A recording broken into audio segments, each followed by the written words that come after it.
números mandan. Los números mandan. Tú sabes que el dinero no es todo en el dinero. En el archivo de los medios.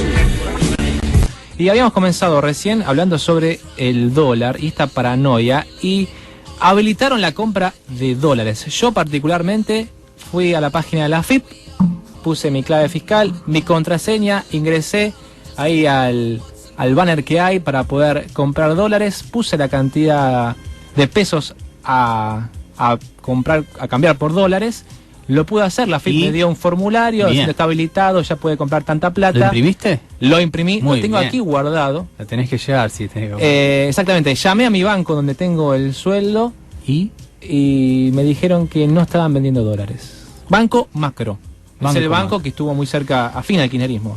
Sí. Es el banco que está muy ligado al gobierno, que tuvo una operatoria bastante complicada el viernes porque vendió a 8.30 a un banco muy importante, o sea, vendió a una operación a futuros, como se dice, lo cual se le cuestionó mucho porque ¿cómo vas a vender 8.30? Estás convalidando un tipo de cambio más alto que el que nosotros queríamos, y ahí arranca el cortocircuito de información entre Fábregas, Kicillof, la Casa Rosada, bancos, ¿sí? Porque ¿qué tipo de cambio vamos a validar? ¿No era 8? ¿No nos habíamos puesto de acuerdo que era 8?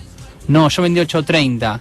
Después un banco salió a decir, yo le vendí al dueño de Shell, al CEO de Shell, le vendí 3 millones de dólares más o menos, a 8.30, pero en realidad me los quiso pagar a 8.70, pero en realidad en ese momento estaba a 7.70. Entonces lo agarran al CEO de Shell y dice, ¿por qué vos quisiste ofertar más de lo que el mercado estaba mostrando en ese momento? ¿Perdió plata?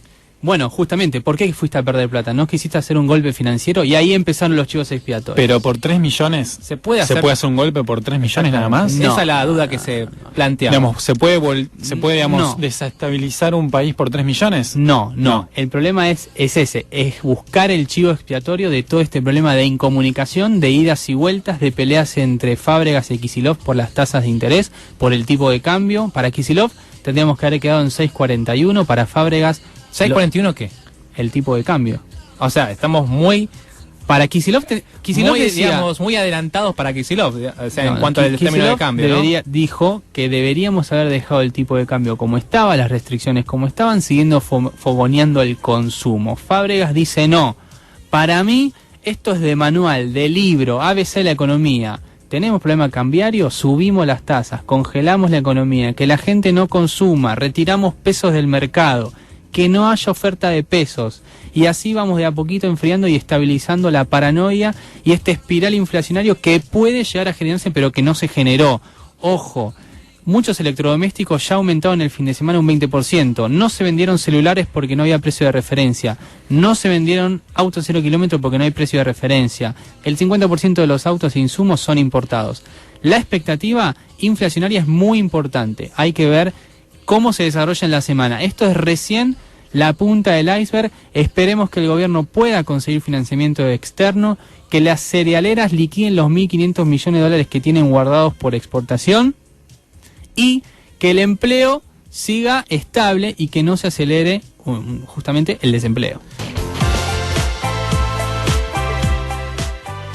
Bien, para arrancar un poquito y finalizar con la columna de economía, no quiero aburrirles mucho, vamos a hacer un poco de historia sobre el tema de las devaluaciones. En el 81 los militares aumentan el 30% del tipo de cambio para salir de la famosa tablita en la época de Martínez de Oz. En el 89 el alfonsinismo en febrero del 89, termina con el plan primavera y desemboca en la hiperinflación que conocemos todos. Luego, en febrero del 2002 también salimos del plan convertibilidad del 1 al 1 con el tipo de cambio 1.40, una devaluación del 40%, y ahora en enero del 2014 el tipo de cambio subió un 20% en lo que va del mes. Para hacer un poco de historia, siempre ha sido cercano al verano, cercano al principio del año. La devaluación del 2002, que fuimos de 1 peso a 1.40, en principio terminó en una devaluación del 214%. Sí, terminó mucho más adelante, por supuesto. ¿Se acuerdan que el dólar estaba a 3 pesos aproximadamente? Sí. Quedó en esos términos. Te cuento más, la época de Alfonsín, la devaluación arrancaba algunos meses tenía devaluación del 100%. Y en el año 89, en la época de la hiperinflación, la devaluación fue de 2.000 38%. Terrible. Impresionante. En el 81, que fue cuando estaba ya terminando la dictadura militar, la devaluación fue del 226%. Y en el Rodrigazo, fue en el año 75, la devaluación fue de 719%. Ahora estamos viviendo, ¿qué tipo de devaluación? Según La Baña dijo que estamos viviendo un Rodrigazo en cuotas. En cuotas, sí. La devaluación es mucho más baja, por ahora controlada, dependemos de las variables que enuncié en el, obviamente en el bloque anterior, justamente del mercado externo, de la lluvia de dólares, de sentarse con el grupo empresarial otra vez y empezar a discutir las nuevas variables que van a afrontar de aquí en más el gobierno en cuanto a materia de salarios, precios, desempleo, inversiones, dólar, el tipo de cambio, la paridad, etcétera.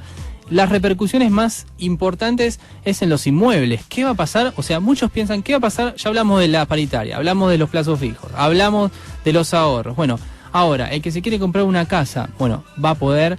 ¿No va a poder? Bueno, no va a poder todavía porque los empresarios no quieren construir más porque los alquileres, en realidad, porque es poco rentable vender ya, el costo de construcción es muy alto. Entonces no quieren construir para vender mal.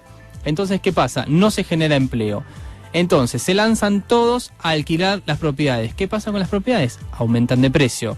Se estimaba un 25% para los alquileres de este año. Bueno, aparentemente no va a ser suficiente el 25%.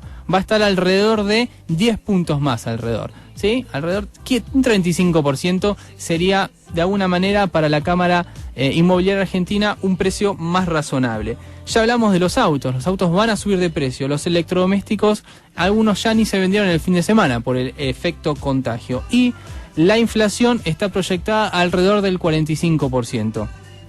¿Qué va a pasar?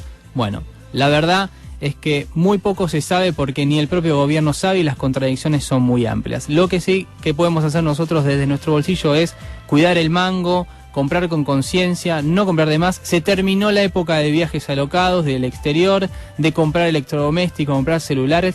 Me parece que ahora viene la época de ajustar el cinturón.